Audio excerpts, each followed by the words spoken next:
परसों दिनांक 14/7/2024 को देर रात लगभग 9-10 बजे रात को काटी थाना, जो कि पश्चिमी अनुमंडल क्षेत्र अंतर्गत पड़ता है, वहाँ पे एक सूचना प्राप्त हुई कि एक युवक को, जो कि काटी थाना के पकड़ी जगह का रहने वाला है, उसको गोली लगने की सूचना मिली।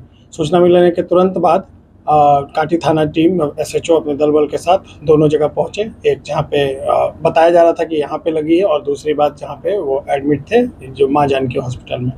वहाँ के बाद युवक की हालत गंभीर थी, वो तो उससे कोई पूछताछ तो नहीं कर पाए उससे हम लोग, लेकिन उसके बाद हम लोगों ने तकनीकी और मानवीय साक्ष्य संकलन करना शुरू किया। और उस बेसिस पे जब हम लोग पीओ पे पहुंचे, तो वहाँ पे जब हम लोग गए तो कुछ क्लियर नहीं हो पा रहा था कि एग्जैक्टली पीओ कहाँ पे है। तो हम लोगों ने काफ़ी देर वहाँ पे हम लोगों ने हर तरफ खोजा, कुछ ऐसा कि जहाँ पे एग्जैक्टली कहाँ घटना घटी उसको हम लोग देख रहे थे। तो हम लोगों को वहाँ पे एक चप्पल मिला, जिस चप्पल पे थोड़ा सा खून लगा हुआ था। हम लोगों ने जब चप्पल पे खून लगा देखा, उसी दौरान हम लोगों के द्वारा, चूँकि ये गंभीर कांड था, तो इसमें हमने एफएसएल टीम को भी बुला लिया था, तो वो लोग भी वहाँ पहुँच गए। उस चप्पल को देखने के बाद हम लोगों ने वहाँ पे और खोजबीन करने की कोशिश की, चूँकि वहाँ पे ब्लड लगा हुआ था चप्पल पे, तो उस पे हम लोगों ने खोजबीन की, और वहाँ पे सामने ही उस युवक का, जिसको गोली लगी थी, उसके भाई का घर था। तो हम लोग उस घर में घुसे, और वहाँ पे जब हम लोगों ने चेक किया, और तो वहाँ पे हमें वो पीओ मिल गया जहाँ पे ये घटना घटी थी। वहाँ पे एक गन शॉट का जो था निशान बताने वाले थे, और वहाँ से कुछ अच्छी हमारी पुलिस टीम ने उसमें त्वरित कार्रवाई की, और वहाँ पे एक महिला थी, जो कि जिस युवक को गोली लगी है, उसके भाई का नाम है पवन श्रीवास्तव, उसकी पत्नी थी। उस महिला को जब पूरे घर को चेक किया गया, तो पता चला उस महिला ने एक चादर को धोया था। तो और एफएसएल टीम के द्वारा और रिसर्च करते हुए जब इस पर काम किया गया, तो महिला का जो रक्षा सूत्र था हाथ का, उसमें वो ब्लड स्टेन हम लोगों को मिल गया।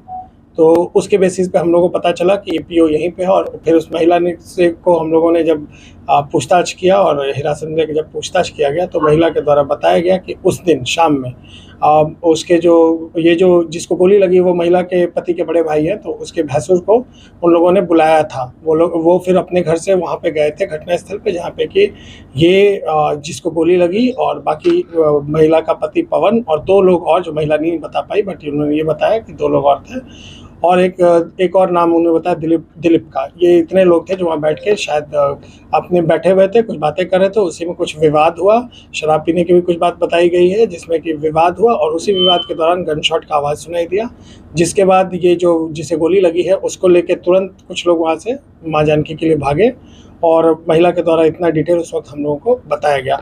फिर उस महिला के बताने के बाद जब हम लोगों ने और पूछताछ की और मानवीय और तकनीकी साक्ष्य संकलन किया, उसके बाद हम लोगों ने दिलीप की गिरफ्तारी की। तो दिलीप का ने अपनी बातों को स्वीकार किया, अपने गुनाह को स्वीकार किया, और बताया कि वहाँ पे ये लोग 4-5 लोग थे, जिसमें कि एक जिसे गोली लगी, एक उसका छोटा भाई पवन श्रीवास्तव, और दिलीप, और 2 और लोग हैं, जिसको अभी हम लोग और पूछताछ करके पता करेंगे ये लोग कौन हैं। 3 और लोग थे। तो ये 5 लोग टोटल थे, जिसमें एक को गोली लग गई, और 4 लोग और हैं, ये सब लोग इसमें शामिल थे। उसके बाद हम लोगों ने महिला के द्वारा बताया गया, उससे और पूछताछ की गई, तो बताया गया, तो उसके निशानदेही पे ही हमने, चूँकि वो सारे सबूतों को मिटाने का काम कर रही थी, तो हम लोगों को 2 मैगज़ीन भी मिला, जो कि उसके घर के नाले के पास से हम लोग को मैगज़ीन मिला।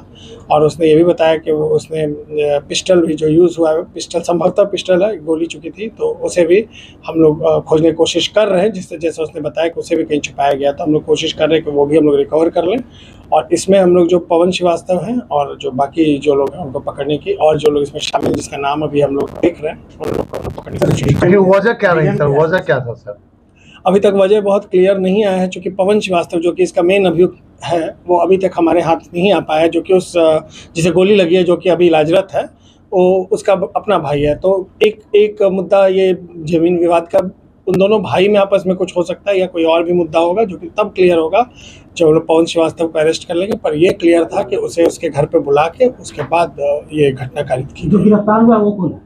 जो गिरफ्तार हुआ उसका नाम दिलीप है। वो भी उसमें वो उन लोगों के साथ बैठ के, उस 4 लोगों में से पवन श्रीवास्तव का पवन श्रीवास्तव का जानने वाला है, जो कि वहाँ बैठा हुआ था, वो भी उसमें शामिल है घटना में। क्या 4 लोगों ने मिलकर के, या नहीं, 4 लोग उस रूम में बैठे थे। 4 लोग आपस में, वो रूम बंद था जहाँ पे वो लोग अंदर में बैठ के अपनी बातें कर रहे थे, और उन लोगों ने मिलकर ये घटना कारित की है। और घटना कारित करने के बाद जो उनकी पत्नी है पवन श्रीवास्तव की, जिसका घर था, उन्होंने सबूत मिटाने का काम किया, जिसके कारण दिग्भ्रमित करने का काम किया। और इस प्रकार से अभी बाकी लोग की गिरफ्तारी हम लोग करेंगे। पवन की गिरफ्तारी के बाद हम लोग को और भी पता चल जाएगा। बट फरार चल रहे हैं सर। हाँ, पवन फरार चल रहे महिला हैं। की भी गिरफ्तारी हुई है सर। जी, एक महिला की गिरफ्तारी हुई है पवन और उन्हीं की निशानदेही पे फिर इसकी गिरफ्तारी हुई है दिलीप की। अभी तक कितने गिरफ्तार हुए हैं? 2 गिरफ्तारी हम लोग कर चुके हैं और संभवतः इसमें कम से कम 3 लोग और शामिल हैं। छोटू श्रीवास्तव करते थे क्या? उनका छोटू श्रीवास्तव का जो अभी तक हमने पता किया है, वो उनका अपना वो कुछ ज़मीन का भी कारोबार करते थे। और चूंकि अभी वो इलाजरत है और उनकी स्थिति थोड़ी ज़्यादा नाजुक है, तो ज़्यादा हम लोग उनके बारे में भी उनसे या उनके परिवार से बहुत पूछताछ नहीं किया है। इसको भी हम लोग जांच कर रहे हैं कि अगर वहाँ जुड़े थे तो वहाँ का भी शायद वो कुछ काम करते थे, तो वो लोग हम लोग पता लगा रहे हैं। जेल भी गए सर। हाँ, तो वो उनके ऊपर भी है और एक जो इनके पवन श्रीवास्तव है उस पर भी एक पुराना केस था जिसमें उन्होंने बेल लिया था, उसने बेल लिया था। तो ये जो ये आपराधिक इतिहास है इनका और इन दोनों भाइयों की आपस में जो लड़ाई है उसको भी हम लोग अभी देख रहे हैं।